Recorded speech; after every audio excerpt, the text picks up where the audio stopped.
It ain't the left side or the right side, then it must be the FinSide. It ain't the left. Thank you, Solo D. Welcome to another episode of On the FinSide here with Kat and Paul. Follow us on Facebook, Twitter, Spreaker, iTunes, YouTube, iHeartRadio, and Spotify. I'm Brian Cat NFL on Twitter. Paul is Fanatic, that's with a PH, Fanatic_pick. The Dolphins are, I guess we could say, on a winning streak. They improved to 2-7 on the year. We're a day late in recording this because I was actually at the game, and my 5-game winning streak of being at a Dolphins game and them winning continues. Now, granted, my last one was in 2015, but, you know, we'll still take the streak as the Dolphins were 11-point underdogs in this contest. So, Paul, taking a look at where the Dolphins are right now, and this is a stat that I've mentioned many times here over the last day or two on Twitter, is when you talk about all this stuff with tanking and everything, and I understand some of that's justified, over the last 17 quarters of football, the Miami Dolphins are outscoring their opponents 90-88. I'll take you one better. Over the course of November, Miami's got 2 wins, New England's got 0. So, you know, there's that fact. No, I mean, in all honesty, I mean, you see a bunch of guys that are overachieving a little bit and really being coached well. And that gets me really excited, even if we're losing a little draft spot right at the moment, because if Brian Flores, Patrick Graham, et cetera, are doing this well with basically a CFL roster today, imagine what they're going to do with some good free agents this offseason. Imagine what they're going to do when they have, 14 draft picks walk in that door next year that are kind of hand-selected and not, a bunch of cast-offs. Yeah. No, that's well said. And looking at this roster, you're like you said, Paul, it's a CFL-type roster in terms of talent, which makes it even more amazing that they're playing well. And with draft position, right now the Dolphins, if the season ended, would be picking 4th behind the Bengals, the Redskins, and the Giants because the Jets did win on Sunday, as did the Atlanta Falcons. So I've always said that if the Dolphins are going to win, I want it to be worth it. If they're playing this well over this period of time and they're not setting a culture specifically for winning, but a culture for playing good, sound, fundamental football, being the lowest, I believe they're still the lowest team in the NFL in penalties for the year. That's the type of, quote, culture that you want to set, not something that begins in the locker room, but something that is out there on the field overachieving. Right, and the Dolphins basically, like we keep alluding to, have that CFL roster, or actually, as I noticed CK calling it the other day, XFL roster. I mean, the fact that they're still putting accountability out there to these players. I mean, I know Flores has the penalty wall where you create a mental mistake, you take a sprint, and, not every pro team does that. I like what I see out of Flores and his staff as far as this type of stuff goes, though. And we're starting to see some of these players really step up in this game. What a huge game by Nick Needham at cornerback. I mean, we'll get to the defensive backs in a little bit, but Pro Football Focus, in terms of Week 10 grades, for the defensive backs that played at least 50% of their snaps, Nick Needham was 3rd last week at cornerback, behind 2 former Pro Bowlers, Marcus Peters, and I'm forgetting and I'm blanking on the other name here, but 2 very good cornerbacks were ahead of him. So he deserved every bit of that, and really having an appreciation for how much more well-coached this defense is when you're sitting up above and having that all-22 look there in Indianapolis at the game. So let's take just a quick look at how the game went. The Dolphins got up 10-0 with just under 2 minutes left in the first half, thanks to an 11-yard Ryan Fitzpatrick scramble for touchdown.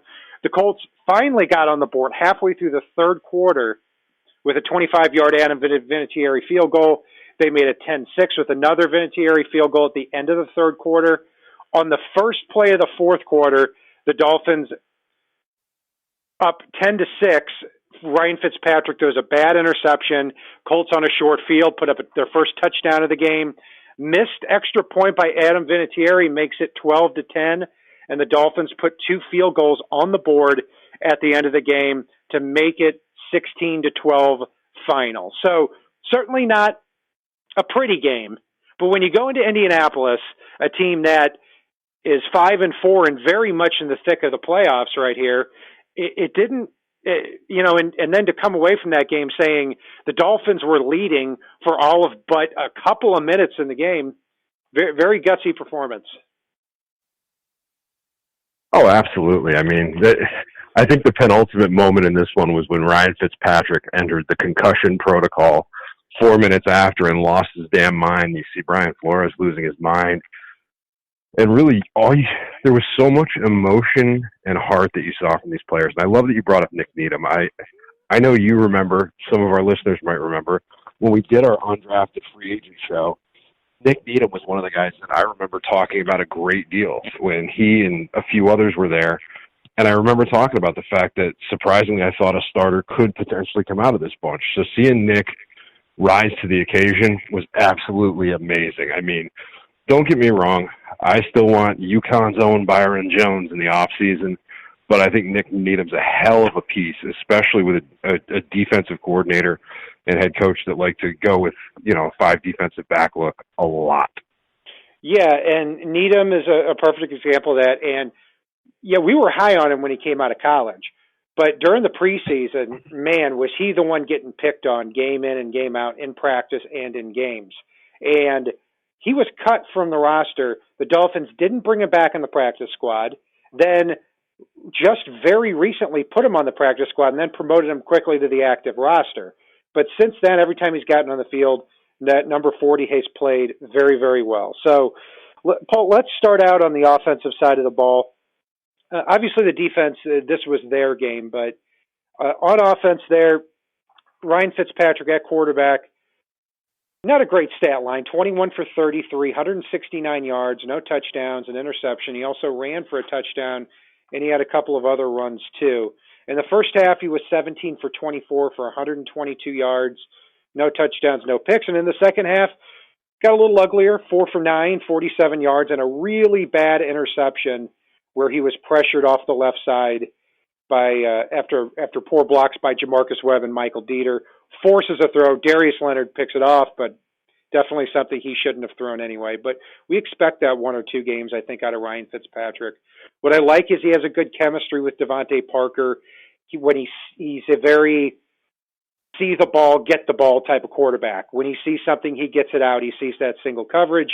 Not a great stat line, and we know what to expect from Fitzpatrick at this point. So overall, I'm going to give him a C. I mean, I think the stat line says worse, and it probably would be lower if the Dolphins ended up losing that game in the final few minutes. No, I'm glad to hear you give him a C.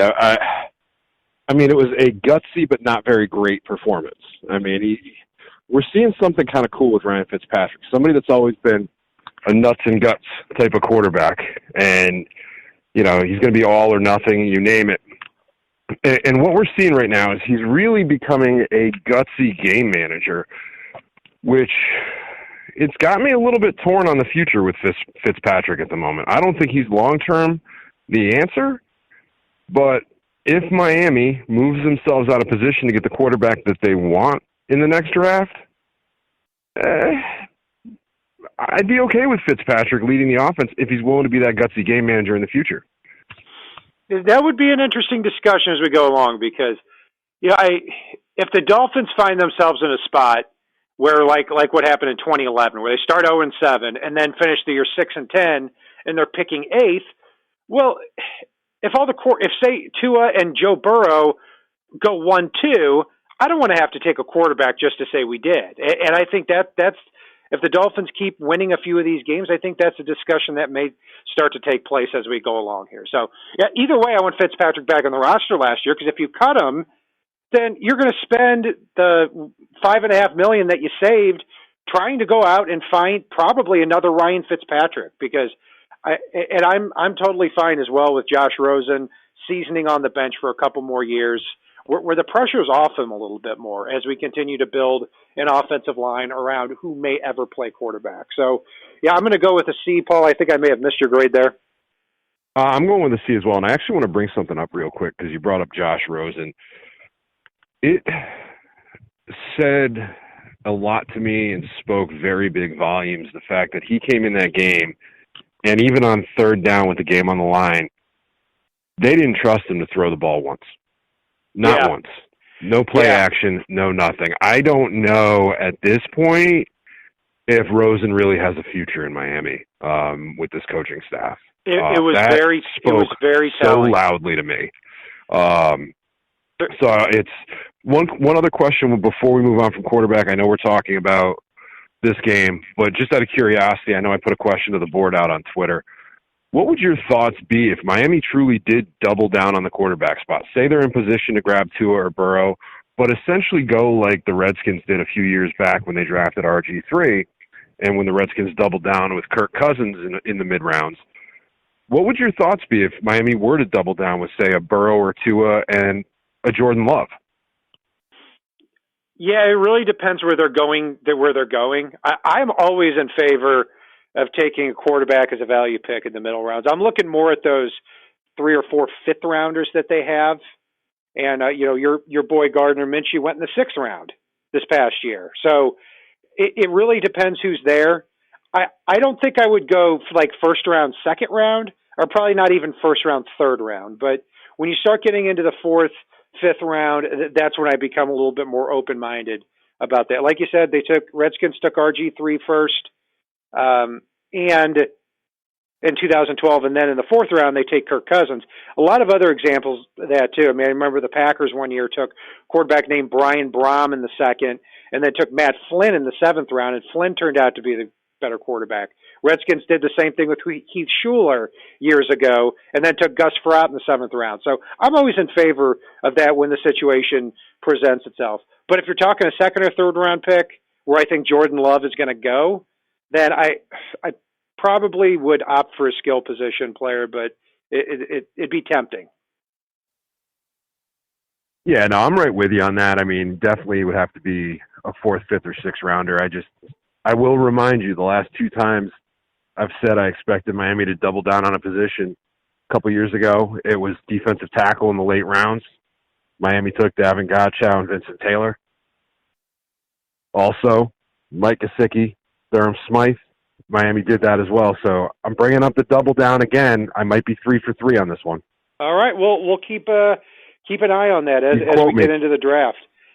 So running back, Paul, I'm going to go. I'll bite the bullet and take this one this week here. Kalen Ballage. I mean, what is there to say? I mean, he did improve from 2 yards a carry in the air to be brought that up to 2.1 yards a carry this year. So, but he did not a lot of room for him to run. He did put his head down and get some downhill runs on 2 or 3 carries, but overall it's very what you see, what you get. He also had 4 catches for 2 yards. So a lot of touches, not a lot of production here. Patrick Laird at running back out on the field, caught a couple of short passes. Myles Gaskin got on the field for 1, and darn it, he should have had a touchdown on that. If Fitzpatrick sees him a little sooner and the ball doesn't get tipped, then that, he probably leads him right into the end zone. So, but overall, running back spot, to go with a D. Yeah, I'm going to go with a D as well, and no fault to Laird or Gaskin. I think they made the most that they could out of their opportunities. I mean, if Fitzpatrick even just floated it and let him, he was open enough that he literally would have been in the end zone. I mean, it's I know we already did our quarterback grades, but I was disturbed at how many times Ryan Fitzpatrick seemed to hit a defender right in the hands. That was a little bit scary to me. But again, we look at the running back position. Kalen Ballage is what he is. He's looks like Brandon Jacobs, runs like Brenda Jacobs, and it's unfortunate. It's he's got the body to run people over, and he just doesn't. He just runs into them and falls down, and he's going to continue to do that whether he gets 2 yards per carry, 2.1 yards per carry. Big deal. He's not the answer at this point unless he develops, and I'd like to see him develop behind somebody, not at the forefront. He's the 49ers version of Brandon Jacobs. The one with the Giants could actually legitimately run people over. Ballage has shown no ability to do that. You can use any comparison that you want. North to south doesn't get a lot done when he gets ahead of the guy. Receiver and tight end, Paul, I'm going to throw it back your way. I liked what I saw. I mean, Gesicki had a rough moment early, but recovered well, I thought. Devontae Parker continues to have a standout season, especially given the play that they've got between the offensive line, the quarterback, and lack of running game. I like seeing Jakeem get involved. I wish he'd gotten a little more involved here. I don't think he was really given the opportunities. I'm still not a big Allen Hurns fan. It's, I'll give these guys a B because they made the most of the opportunities they got. But in reality, they could have done much better if Miami was willing to open it up a little bit. Yeah, I'm going to give him a B minus on here, and what drags it down probably from a B plus or a B to a B minus is Mike Gesicki's fumble on the Dolphins' first drive. Catches a pass, goes 8 yards off the field, puts it on the turf, and on the interception from Fitzpatrick was a terrible throw. Could Gesicki have done a little bit more on that? Maybe, maybe not. But he's a little bit of a disappointing game from Gesicki. He did catch 3 passes for 28 yards. A wide receiver, Devontae Parker, a very workmanlike 5 catches for 69 yards. All these catches were big here. And one thing that I saw in the game, now I'm sure nobody else saw who wasn't there, is when there was 3 minutes left, or 4 minutes left, and the Dolphins had the opportunity to really put the game away, and they ran the ball 3 times in a row. Devontae Parker was matched one-on-one with Rock Ya-Sin at the top of the screen, and really wanted the Dolphins to take the shot there because they thought he had it.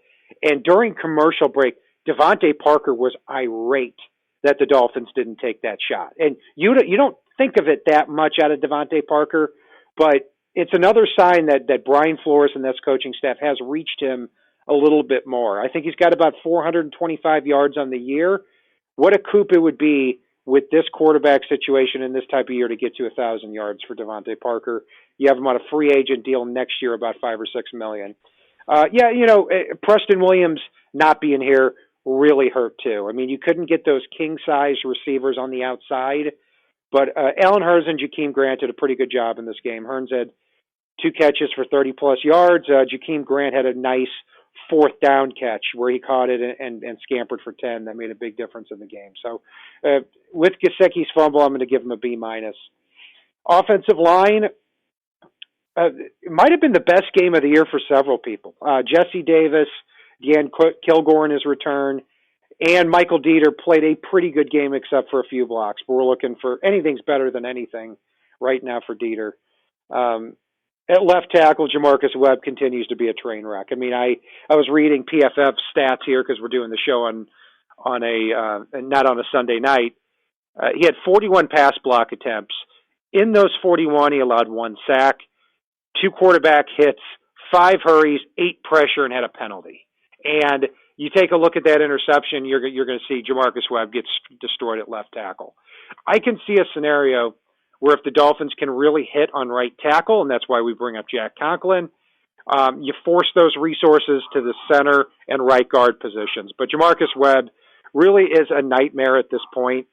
Not a lot of holes. I mean, Kalen Ballage only averaged, again, 2 yards a carry. A lot of pressure, but overall as a unit, they do a good job with the play-action balance to at least keep those defenders on their heels and not just rushing downhill the whole time. So, but overall, still not a great effort. I'm going to go with a D+. I'm going to go with a C- for a lot of the reasons you said. And the sad thing at this point is, as far as Jamarcus Webb goes, that's a pretty good game out of him, I think, at this point, which is sad. I will say I was very encouraged to see Daniel Kilgore come back and have a good game. I think we were long overdue for that. He's been okay-ish before the injury. Good seeing him get back out there and play well, especially when Boehm had a little bit of struggles last week. Jesse Davis still continues to be up and down at right tackle. I would love, as you said, to get Jack Conklin in here, get him on a 3 or 4 year deal, and then really what you're able to do in the draft as well gets kind of fun at that point. But again, they've got to miss Laramie Tunsil and Juwan James. I mean, I know Miami wasn't a spectacular team last year, but that was a hell of a set of bookends to build around. And like I said, and we've talked about, if you had just kept Tunsil and Jawan James and did the rest of the offseason, I would have been perfectly fine with that. Because right now with the Texans pick, that's looking like it's going to be in the mid-20s. And that Jawan James pick, probably going to be a late fourth rounder. So to me, still not worth it. On the defensive side of the ball, this was certainly their day. The Colts did not score a point until halfway through the third quarter. By halftime, Brian Hoyer had 2 interceptions and 6 passes completed.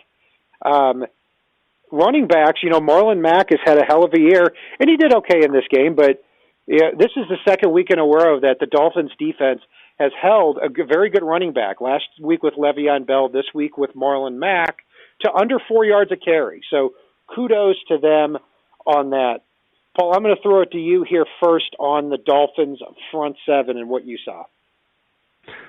I really liked what I saw to Vince Beagle and Rake McMillan when they got in there. Surprised as hell at Charles Harris actually showing even more signs of life after we mentioned it a week or two ago, and then again last week, I think. And then really the one I was most impressed with, even though I love what John Jenkins did, what Christian Wilkins did, was Davin Godchow. He was one-on-one with Quentin Nelson and did not get owned. Quentin Nelson's the best guard in football right now, hands down. And Davin Godchow did not get owned the majority of the game, which was utterly impressive to me. He continues to ascend and do better and better in his role each and every week. And God, watching him sit there and not get handled by Quentin Nelson was utterly impressive to me. I'll give him a B. Yeah, absolutely. Yeah, I'm going to give him a B plus on this. Gotcha. I'm glad you brought him up. Christian Wilkins was stout. I don't think he was as impressive as Gotcha. And John Jenkins. I mean, there was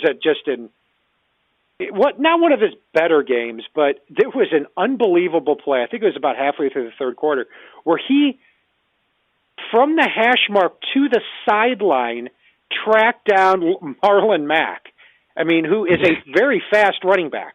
I couldn't believe what I was seeing on there. And Davin Godchaux, John Jenkins, Raekwon McMillan, these are guys that when you have this money and you want to set a culture of rewarding your own players, these are the types of guys that you take care of because more players are going to even work harder to try to achieve those contracts. Yeah. In addition to the front seven, what's interesting to me now is I'm seeing Charles Harris starting to squeeze the edge a little bit, not just trying to do that wide nine bullshit that he was taught by Burke for the last 2 years. He's actually using his power to his advantage, and that's the type of player he is, and it's the one I saw at Mizzou all the time, too. So not getting excited about Charles Harris at all, but the last 2 games to me have been the best games of his career. Linebacker, he's exactly right on Raekwon McMillan. I thought Sam Aguavion, who has struggled this year, I thought he played his best game. Had a couple tackles for loss. That play with Jerome Baker, they found something on that. The one we saw with Josh Allen a couple of weeks ago, and the one we saw this where he blitzes right up the middle, and if he can get there, he can get from that point A to point B really fast, and he forced a fumble on Brian Hoyer. But the other thing it does, too, is that even if he doesn't blitz, he's fast enough to get back into the passing lane to cut off some routes. And that's that versatility that Brian Flores and Patrick Graham are looking for here in the pass defense. So it's exciting to see, even against a team like the Colts without their leading receiver and without their starting quarterback in Jacoby Brissett, I just seeing it from up above, I didn't see a lot of things that they possibly even gave the Colts to work with. So I'm going to go with a B plus here on that unit. The only reason they don't get an A is because I don't think their pass rush was great. Only had 1 sack. Vince Beagle still gets into the backfield several times, maybe not as often as the last 2 games, but now you look at him in the last 3 weeks, according to PFF, 7 hits and 8 hurries on 62 pass rush attempts. So consistently getting into the backfield. Paul, I'll throw it back to you here for the defensive backs who I'll tell you right now, I'm going to give a high grade to. I didn't get the linebackers yet, so I haven't gotten the chance to talk about Jerome Baker and the phenomenal game we saw out of him. I thought he was very good in the passing game. Like you said with Sam Aguavion. Sam Aguavion definitely had his best game. I mean, it was still okay, but at least it was there. Jerome Baker, like the crazy thing to me on that play you're talking about was you could see he thought Hoyer had gotten the pass off already and pulled up a little bit. So it would have been utterly amazing if he had realized that he got there in time and either absolutely leveled him or realized that he fumbled it when he did hit him thinking he got the pass off. I mean, that easily, if Jerome Baker could scoop it, could have been a scoop and score with him if he could have just beat the one player. So, I mean, it's absolutely an A- for me for the linebacker position. But now I'll jump to the DBs like you were talking about. What a game from them. I mean, they allowed some underneath stuff to Ebron and Doyle, which we all knew was going to happen in this game. We knew those were going to be the two primary targets, and they led the team in receiving. But overall, I mean, 3 interceptions. That Stephen Parker interception was just one of the most amazing ones I've seen. The Nick Needham one, the way that he utterly just destroyed that route and jumped it.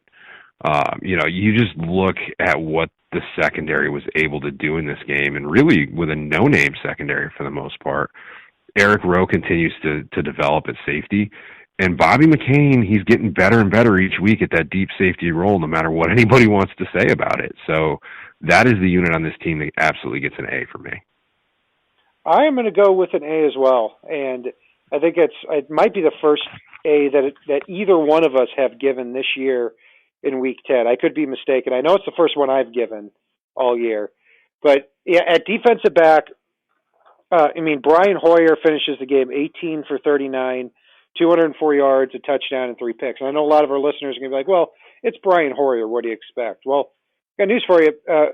Brian Hoyer was a missed extra point last week from going into Pittsburgh, playing nearly the whole game on the road and winning 27-26 by throwing over 300 yards. So he's not terrible. And I can tell you firsthand, there was nothing really really nowhere for him to go.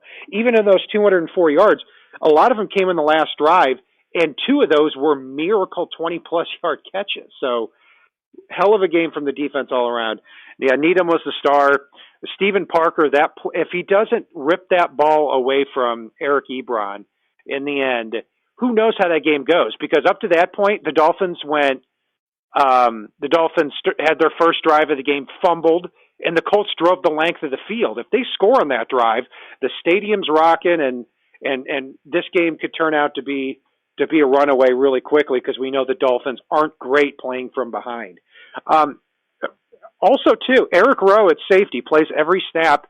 As much as I hate him at cornerback, he keeps playing better and better at that safety spot. And that's why I'm thinking when you look at him, you look at Bobby McCain, you look at Stephen Parker, this is a coaching staff that seems like they can develop those former cornerbacks into being safeties that know how to get to the ball. They get better and better every week. I mean, it's amazing watching some of these guys here.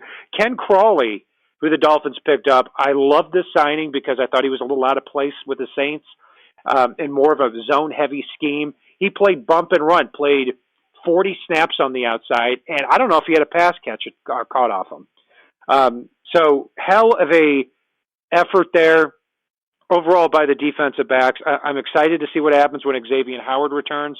And in the offseason, yeah, like you've said, Paul, maybe they add a Byron Jones with all the money they have.